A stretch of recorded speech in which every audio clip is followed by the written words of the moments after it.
Welcome to the Inspection Empire Builder podcast. On this episode, we're talking about who the heck are you and what are you really about? You don't want to miss it.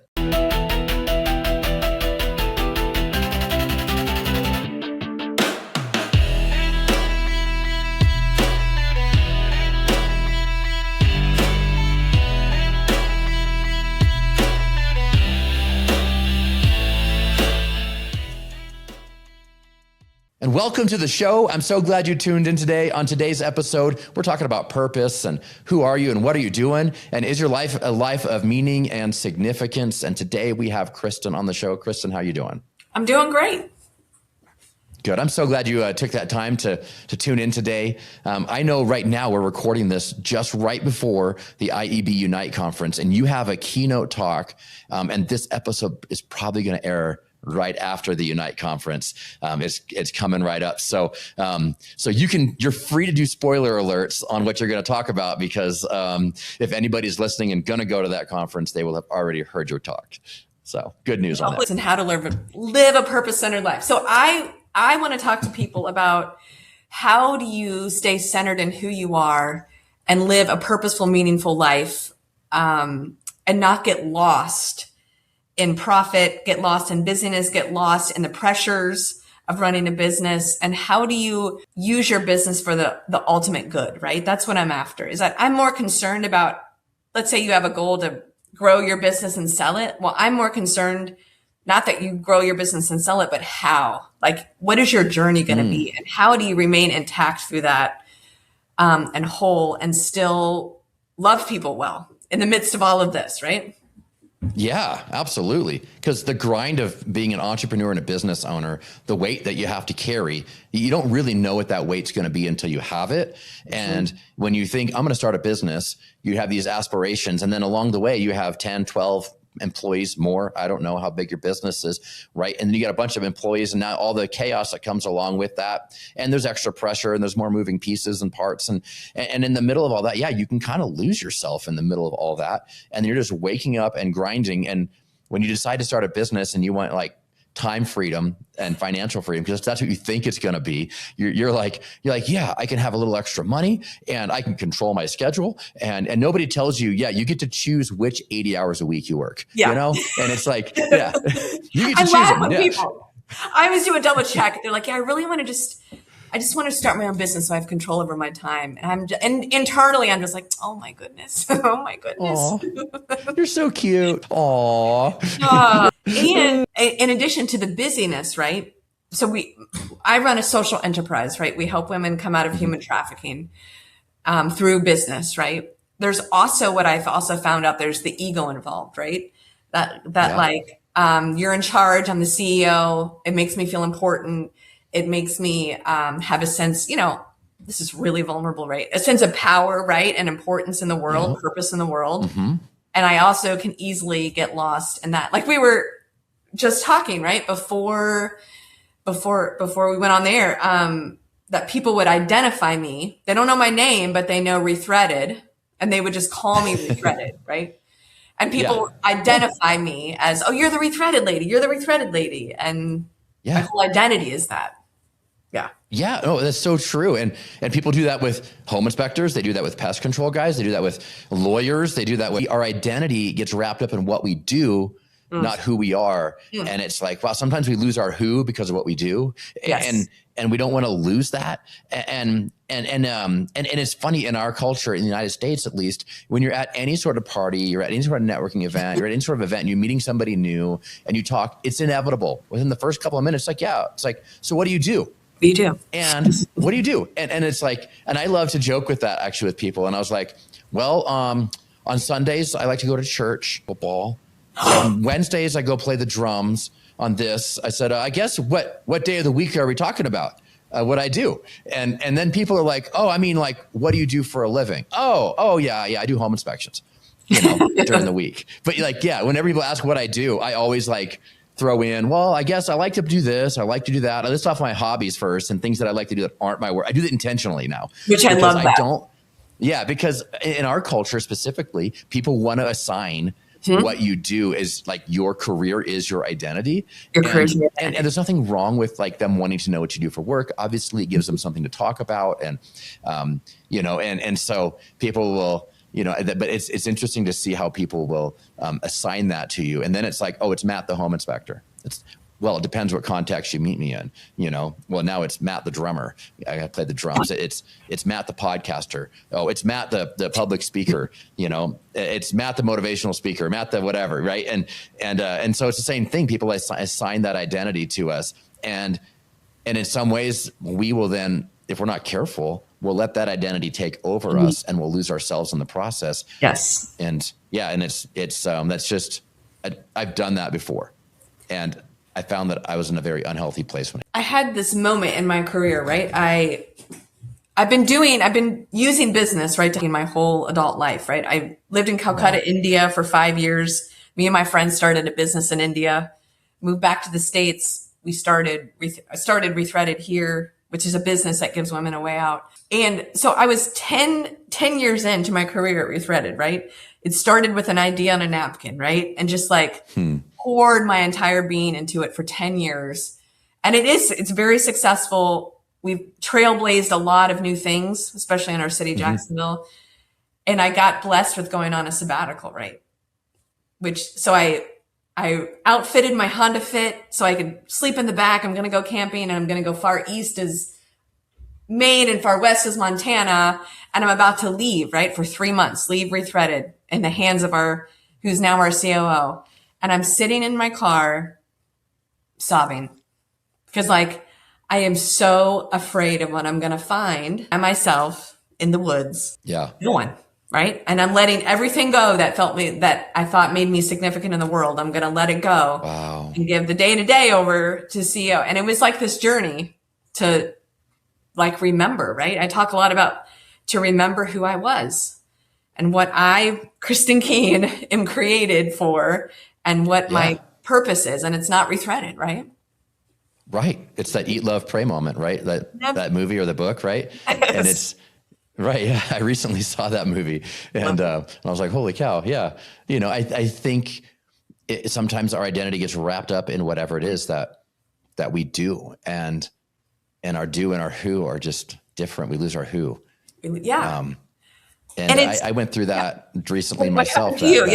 I want to hear it. Yeah. So 4 years ago, my marriage ended, fell apart. And at the time and I was married for 21 years. And so in 2022, it fell apart. But when it fell apart, I actually had a lot of things going on in my life. And I had 4 different businesses.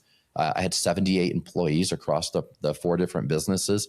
On top of that, I was still pastoring a church. So I was a senior pastor of a church with hundreds of people in the church, a few hundred people there. And that I had a staff that was helping me run that as well. So there would be like 5 organizations. And then I was also starting, I had this podcast was just getting started. And so I had essentially 4 businesses I owned, 1 organization I was running, and I had a podcast going. And in the middle of which was just way too much, more than any human should be dealing with. My gosh. And then going through, right. And then all of a sudden my marriage imploding at the same time. And I realized I don't even know who I am anymore. I don't know what I'm doing. I kind of looked around and just thought none of this matters. Like none of this matters. And I'd put all of my significance, my search for significance into all the things that I was doing. And I could point to the wall, this chart on the wall and be like, this matters. This matters. This is what matters. And at the end of it all, I realized I lost myself in a bunch of stuff that doesn't matter.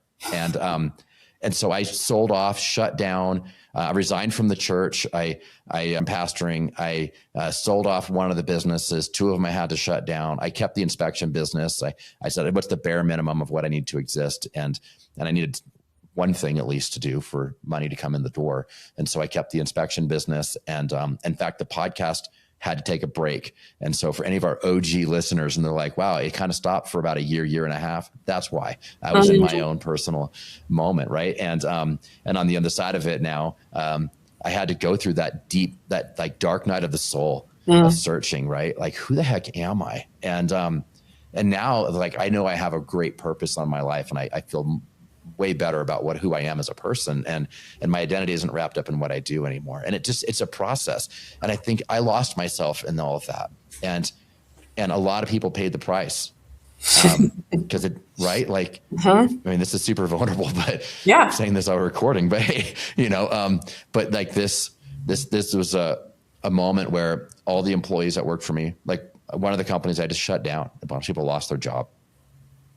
Like 30, 20 something people lost their job. I lost a marriage. My ex-wife lost her marriage, of course, in the middle of this. And my kids lost the stability of their home life through the middle of all of this. And there were a lot of factors involved, and I'm not pointing fingers for blame. It's just the reality of what was lost. And so sometimes it's like, wow, I lost myself in the middle of all this, and nothing I was doing in all of that was necessarily like wrong individually. Right. Okay. Right. There was nothing like bad. Yeah. Right. Yeah. It was just lots of stuff. Yeah. Yeah. So we talk about the rethreading process, right? We have these 5 powers that work, expand your capacity to heal. So I have some questions, like when you were kind of like going through all these dark times. We talk a lot about blame and shame here, right? Like blame, it's everyone else's fault. Shame, it's all my fault. Yeah. And literally how that shrinks your capacity to hold life, right? And we call it BS. So good. Call it BS. When you had to go through all that, right? And you had to shut down businesses, you lost your marriage. I would imagine that the blame and shame at some times felt so heavy, right? Like you could feel the weight of it. How did you navigate through to get to where like you took responsibility for your life and like, I can do things differently. I can take responsibility. Like what was that journey out of that? Wow. Well, I found a therapist. That was one. Amen. And I still see him every week, and I have for the last 4 years. And now I'm at a place in my life where like my therapist calls her like, "Hey, what's up, bro?" And like it doesn't, like, I'm at a place where I don't really think we talk about anything serious anymore, which is interesting because, 4 years ago I was a hot mess. But so therapy really helped. Reading books really helped. I think finding God again really helped for me. I think there's a physical side of us. There's an emotional, there's a mental, and there's definitely a spiritual side of all of us. And finding that was part of my journey as well. Ironically, being a pastor of a church, I had that, but it had definitely turned into a checklist of to-dos versus like a deeper spiritual moment. And so having to get back to my roots on that as well. So there was a lot in there that had to go through. And it's interesting you talk about, the blame and the shame. In that process, I actually developed this whole talk. I gave it at the Unite conference, the IEB Unite conference 2 years ago. I spoke and shared this idea of mind monsters. And we talked about how, and I have like 8 of them identified, but the one that is one of the heaviest ones is the shame monster, because he comes out and the shame comes in and just wants to just destroy you and consume you. And what it does is it takes what you did and tries to make it your identity.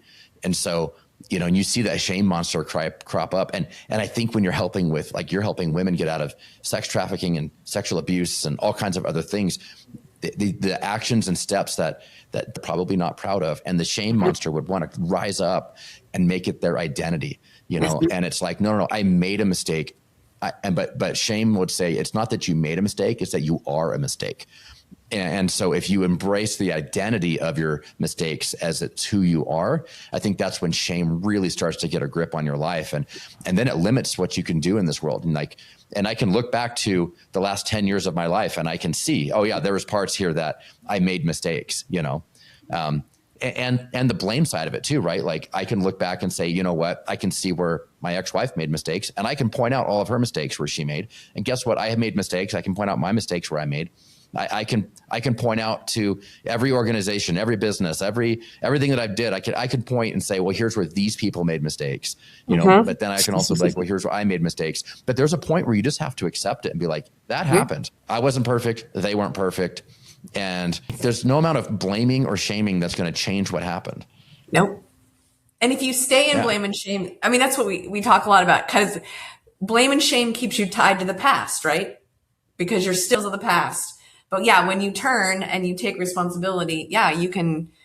I love what you said, because when you stop, one of the powers is openness, right? And it's admitting what is, right? What is, and you be honest with yourself, like really honest with yourself about what is, and then vulnerable with other people about it. That's kind of a change, like a point. Then you can actually help solve the problem and move forward, right? And I love that you just didn't get stuck there on blaming everyone and shaming everyone, because in my I did for a little while. Let me be real clear. I was definitely stuck there for a while. Yes. And I hate that place. And that was terrible. That's hell. If there's ever hell on earth, that's hell. Being stuck there. Hell. It is hell on earth. And it is so lonely. It is so desperately lonely. And you're working with women who are coming out of this place where they've been exploited or whatever it might be. They've out of sex trafficking, sex abuse, different things, sex workers. And I think it'd be easy. I don't know. Correct. Here's a massive assumption I'm making. But in that situation, it's easy for them to blame other people. Like, well, this boyfriend did this. This person in my family did this. This abuse happened when I was a kid. These circumstances happened that forced me into this lifestyle. And is that accurate? Absolutely. But I think they also could be, well, I also made these decisions and I did this and I did this. And is that true? Yeah, probably. Right. And so the blame game that you would go through, I can't imagine, because I'm not in that shoes, but I've gone through enough trauma in my own life, stuck there. And man, I just can't. How do you get out of that? And then is that your identity for the rest of your life? I can tell you what, I don't want my mistakes to be my identity for the rest of my life. And so how do you break out of that cycle? How do you help people break out of that? That's basically what you're doing, right? It's what we're doing. That's what we do. It's the reflex. How do you do it? So there's also, I'm going to back up to trauma a little bit, right? So what happens when you're in specifically severe complex trauma, which is different types of trauma that happen in different ways over and over again over time, right? So 100% of our women have come out of severe complex trauma. So what that means is that they are unable to literally access parts of their brain. It happens to us too when we go into trauma. You cannot access the rational part of your brain, and it moves to survival. So when women come to us, we're like stage 2, right? So women are 6 months out of their trauma, a majority, right? So they're just like at baseline with how they can manage their life, right? What their capacity is to hold life. It's very small because they have no emotional window because their brain's in survival mode, right? Yeah, they're in surviving mode. They just basics only. And they've been surviving, and they did some really hard stuff to survive, right? Yeah. So now they're here and they're safe. So what we witness is that it takes at minimum 2 years to bring your brain back online. So in those 2 years, our women are there's 72 barriers they have to walk through to reclaim their life, right? So they're working one-on-one with a care manager. They're learning once again how to show up to work on time, how to believe that they matter, right? Believe that they don't show up to work, people are going to notice and it matters, right? That they matter to the world. And then they start to do work, right? And they start to see what they're good at and what they're not good at. Threaded is super safe, right? It's a super safe place to fail and get back up. And then there's group therapy. There's one-on-one therapy. There's extensive training on everything from emotional intelligence to time management. And we practice, right? We practice all these things. I just started an entrepreneurship program here at Rethreaded.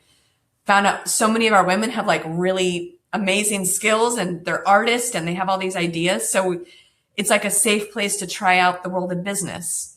So like to watch a woman, like one of our women just sold one of her bracelets for the first time. And like what that does internally to her, like she made a bracelet and sold it. And sold it in the store to a customer. Not a charity sale. Not a charity sale. Not a come support my fundraiser to get women out of. No. Right. Like legit, somebody saw it on a shelf. It was beautiful. Wanted it and sold it. Wanted it of their own opinion. And they thought, like, I love this and bought it. Yeah. And on the back end, that woman developed her own marketing, has developed her own product, developed her own pricing, and then gets to sell it. And that the return into her is healing, right? That's healing. That's healing.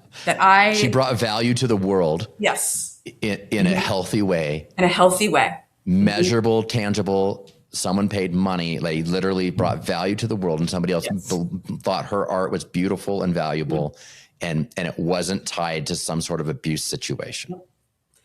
And it's those, like, that's why I always talk about your purpose is these tiny little moments over and over again. It's not this huge thing, right?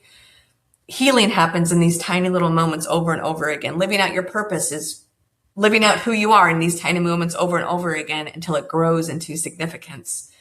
So our women, sometimes they're doing all these little things over and over again. And the women that really thrive at Rethreaded and the women that really go on to do amazing things are the ones that can figure that out, right? They can figure out the power of time, and they can take the pressure off themselves, and they can be like, I'm here. This is what I'm able to do now. And I'm going to do all these little steps till I can get further down the line, instead of, I should be here. I should be doing this. Instead of blaming everyone around them, instead of blaming themselves, they're able to kind of, I'm here, I'm going to take the time. And I learned so much from our women about that, because I'm the one that's always like, I'm the entrepreneur, right? I'm the one that's always pushing forward. How are we going to get better? How are we going to do this better? Instead of like pulling back and being here in the moment. And it's enough, right? And it's enough. And I can build to where I need to be. So I learned so much every day from the strength and resilience of our women. I'll tell you one more thing about this is that this work, right, has really made me struggle sometimes with God and my faith, right? Yeah. I can ask a lot where God is, but then sometimes our women in their healing journey will say, I am so thankful that this happened to me because of where I'm at today. I would not trade my life for how it is today in any way, shape, or form. It's so beautiful. Wow. Like that is surrender. That is beauty. That is healing. It's so beautiful. It's that so level good. of acceptance is unbelievable. Unbelievable. To be at a place where you're like, thank God. I thank God that happened to me. Right? Unspeakable things happen to people's lives. And they're like, they get to the place of they're like, well, that was part of my journey. I can accept it. Not only can I accept it, I can celebrate it and be in a place of like, well, that's part of my story. Like I wouldn't be who I am today without that piece in my life. That piece in my life. Whereas you can also say from a place of bitterness and pain, I wouldn't be where I'm at today without this piece in my life.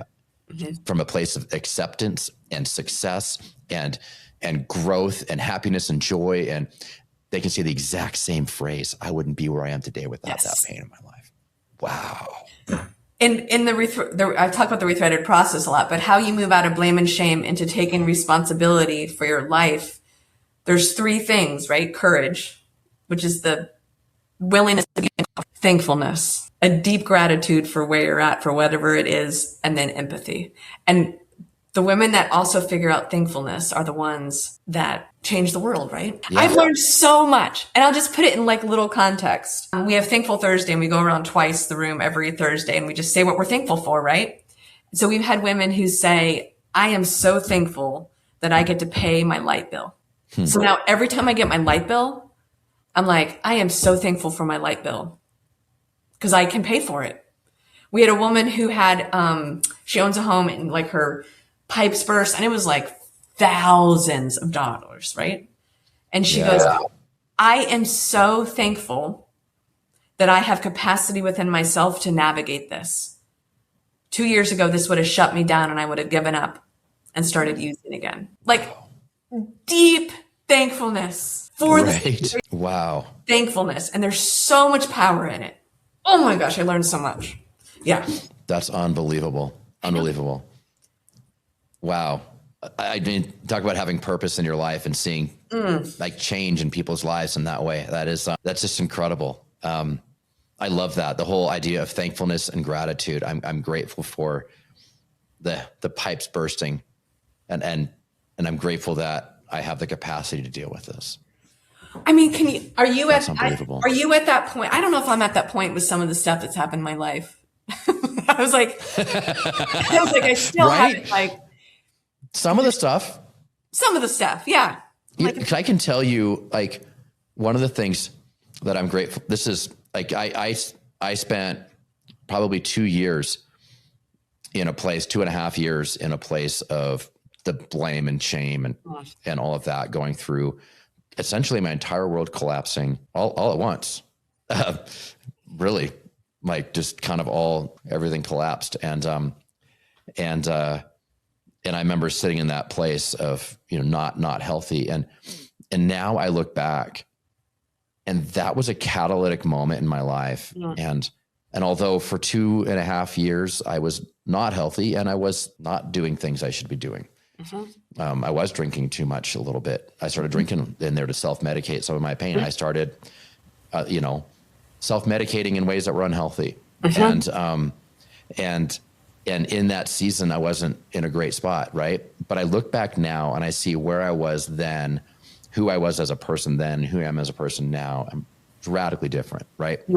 So I still have moments where I get angry. There's still have moments, like, real honest, like, right? There's some moments something kind of pokes at me a little, and internally I get angry. I'm like, golly, I wish this is, but then I also can turn around and look back and be like, wow. But it's the difference of being able, as an entrepreneur, I'm a forward thinking person. And I look forward and I see I'm not where I want to be. I'm not where I want to be yet. Yeah. Right? Like, and that gap between where I am today and where I want to be in my mind's eye sometimes gets so huge. And I get discouraged. I get angry. I get, like, frustrated, and I get ungrateful. And I think taking the moment to turn around and look back to where I came from and be like, hey, you know what? I might not be where I want to be right now, but I can look back and see this is where I came from. I'm not where I used to be. So I can be really grateful. And I think taking that moment to look back in the rearview mirror from a place of gratitude, like, look how far I've come, rather than looking in the future and going, well, I'm not there yet. Yeah. So good. That is the journey. That is the journey. And I don't think anybody fully arrives. I don't think anybody arrives. Nobody arrives. No. And this is something, you got to fall in love with the journey. You got to fall in love with the process. You got to fall in love with the idea of, I know that I'm going to have moments where I look forward and get frustrated. And I'm going to look to my past and get frustrated that I'm not where I want to be in the future. But I have to remind myself, it's like disciplining your mind and disciplining your emotions and disciplining yourself to be able to look back and go, no, I see how far I've come, but for the grace of God, I wouldn't be where I'm at today.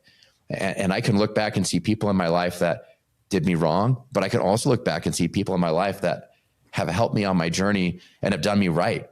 And I think what you focus on, you're going to find. And so it's having that idea of, like, when you start to focus on the negative and be like, stop, Matt, just stop. Like, let's look at what positives happened.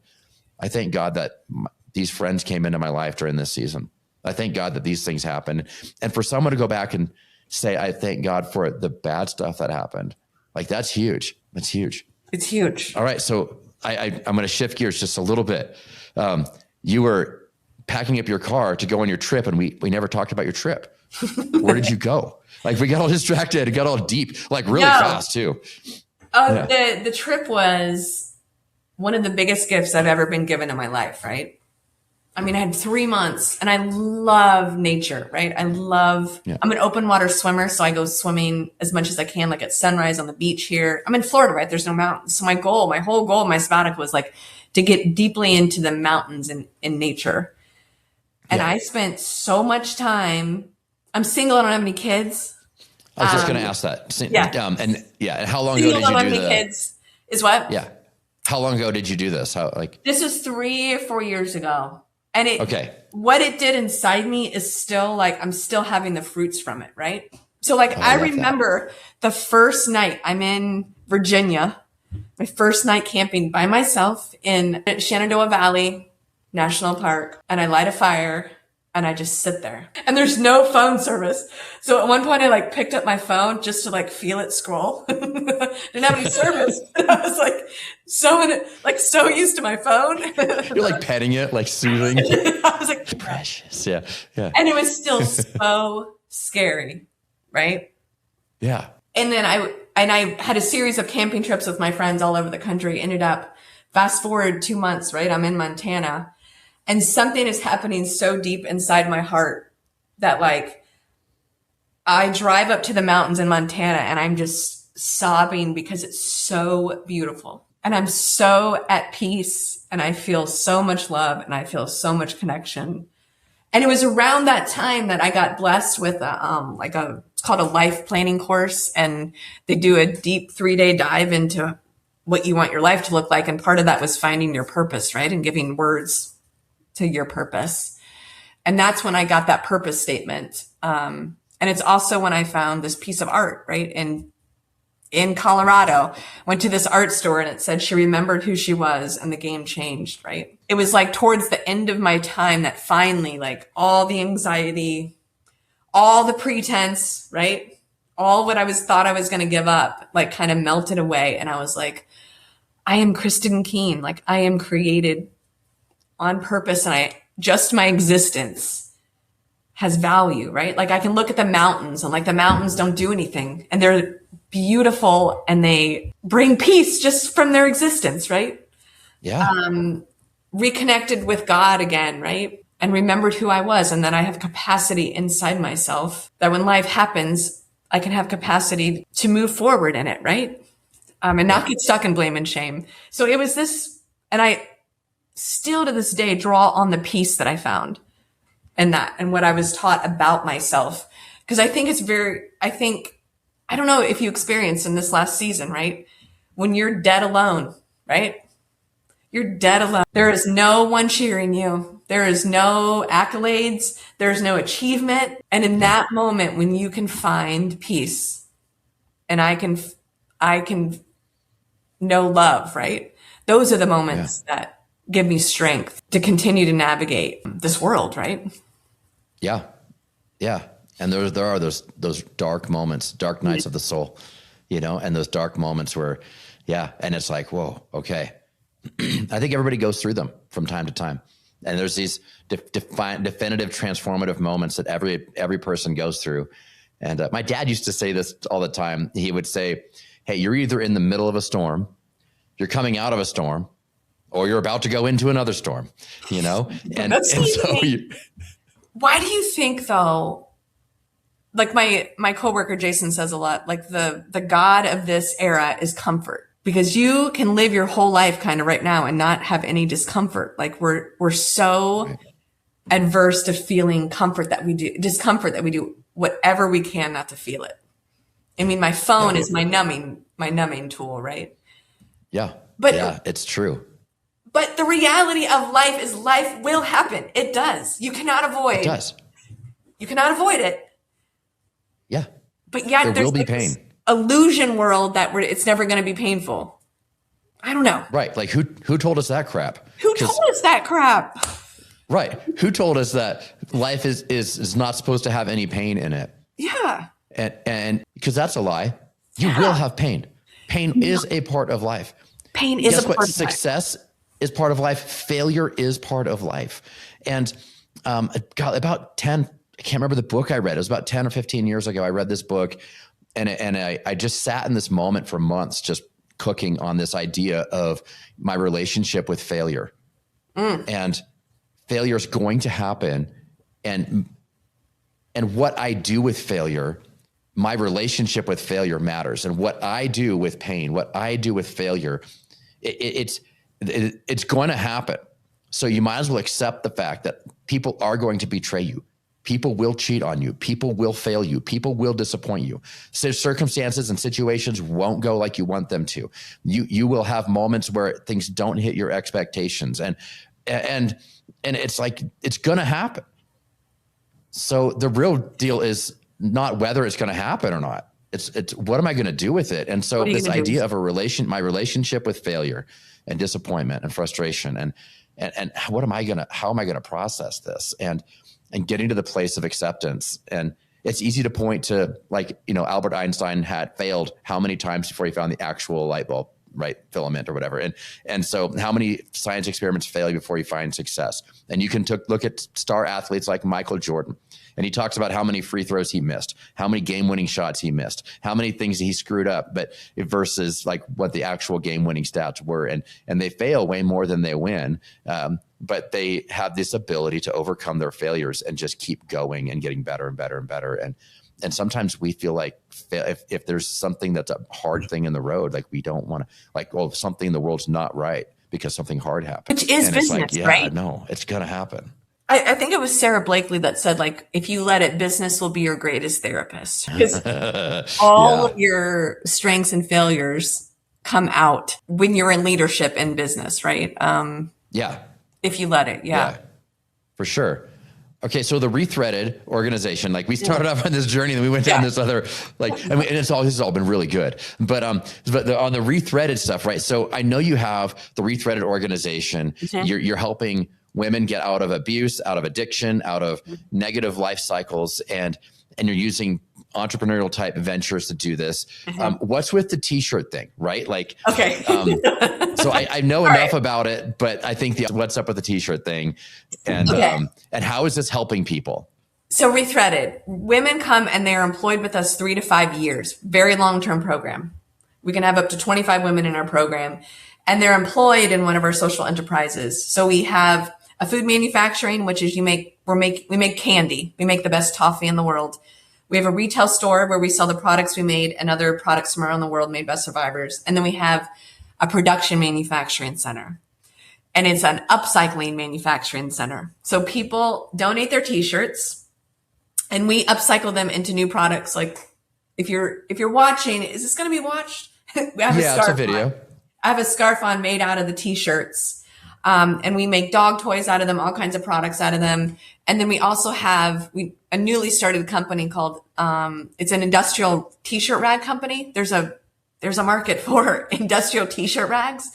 So the t-shirts that are maybe like your pit stain t-shirts, we take them, make them into rags, and we sell, like we have a company that we sell 3 tons of rags to every, 2.5 months, 2 or 3 months. They buy 3 tons of industrial rags from us. So it creates work. So we're using t-shirts to create work so women can reclaim their lives. We also have a partnership with Southwest Airlines. They donate leather airline seats to us, and we upcycle leather airline seats into new products too. Yeah. So when they change out their seats and update their seating, you get the old seats. We get the old leather seat. From the old seat. Yep. And you recycle those? Yep. Into bags. We do corporate gifting. That's another one of our entrepreneurs. We have so many little businesses. We have a corporate gifting company where we can put your logo on our stuff with leather on it. And we do drop shipping all over the country and send out our candy and our leather goods to your customers. Yeah. I mean, we do a lot of really super creative. So your organization has these businesses in it. You're helping women get out of addiction and other abusive situations. So you're restoring lives in a way that is, like, we covered on the front end on the emotional side of it, but what you're doing is transforming lives of these women, and bringing them back into a place of purpose and value that is healthy and not unhealthy. And through that. So if I want to support Rethreading, if I'm like, I love what you're doing, like, and I love what you're doing, and I want to support you. I can order branded stuff coming off of out of your website. And now I'm helping employ these women on what they're doing, right? Directly changing her life. It's the work is how women remember who they are. So when you shop with us, you go to our website and you shop with us. We have survivors in all departments, right? In production, operations, finance, retail. So you buy something on the website and you're at minimum touching the lives of 4 women, right? Directly creating work for at least 4 women when you shop on our website. And if you give our gifts to people, people love them. It helps your business, right? I call it the triple business win, right? That there's transformation on all levels and we make the world better. So we all win. Wow. I love that. And so, so I could go and buy stuff on the website. Go buy. How do you get your harvest like old t-shirts? Do you have donation centers? So many people do t-shirts drives for us. We just had Amazon did a nationwide t-shirt drive at all of their fulfillment centers, all their employees, and then drove down a semi full of t-shirts from all their employees. It was so awesome. So, yeah. So I know at the conference they're going to be bringing t-shirts. Yep. Yeah, and I know we're bringing t-shirts, and that's why I was like, I kind of roughly know what we're doing, but I know we're bringing t-shirts to donate. I know, so our, IEB is we're part of this, and we're bringing t-shirts to donate. And I was like, I don't really understand why yet, but I was like, I'm going to figure out in this podcast. Yep, and that is why, because it creates work for women. Isn't that crazy? Like your old sinky t-shirt transforms. I got a bunch. I literally was going through my t-shirt drawer when they said they're doing it. I was like, oh yeah. So I go through, I have like 3 drawers of t-shirts, and I was like, I only wear like 10 of these. I got like 30 or 40 of them. And I was going through, I was like, I literally haven't worn this in a year. Like what? Like, I don't even need this. And it's not in that bad a shape, but what else are you going to do with a used t-shirt, right? Drop it off at Goodwill, maybe. And it ends up in landfills or being sold. Yeah, it does. They end up in landfills. Like, where are they going to end up, right? And then this is something that gets repurposed. I love this. Yeah, so I'm bringing a suitcase of t-shirts. Do it. We love it. Yeah, wow. This has been awesome. Okay, so before we leave, like, I got to know, okay, so if someone wants to donate or get involved on that side, or if they want to go shopping and buy something, how do they get a hold of you? What's the best way to get involved in your organization? It's rethreaded.com. Go to our website and you can find different ways to shop, the corporate gifts, the candy. You can also find out how to donate there. Donations is what pays for all the services. So we need both the donations and the sales. So however you feel like you want to contribute, it's meaningful. And I'll just do a little plug. I wrote a book. Yeah. Ivan wrote a book, and it's going to be on the website on purpose, right? It's a purpose workbook. So you can it's an active workbook. So by the end of the workbook, you have words for your purpose and how to live it out and tools and all that. It's like sewn by survivors. The cover is designed by survivors. So even the book has this deep purpose. So I love it. So you got a workbook for people to help them find, and so, yeah, man, this is incredible. So it was rethreaded.com, all one word, right? Mm-hmm. Rethreaded, get a hold of you directly. What's the best way for someone to get a hold of you? Kristen at rethreaded.com. How do you spell Kristen? Because there's several ways. Kristin at rethreaded. Awesome. Well, Kristen, this has been a phenomenal episode. Thank you for taking the time to be here. And, when you're at the conference, and I can't wait to see, I'm going to your website as soon as this is over. Love it. Awesome. Well, thank you so much for being here. Thank you.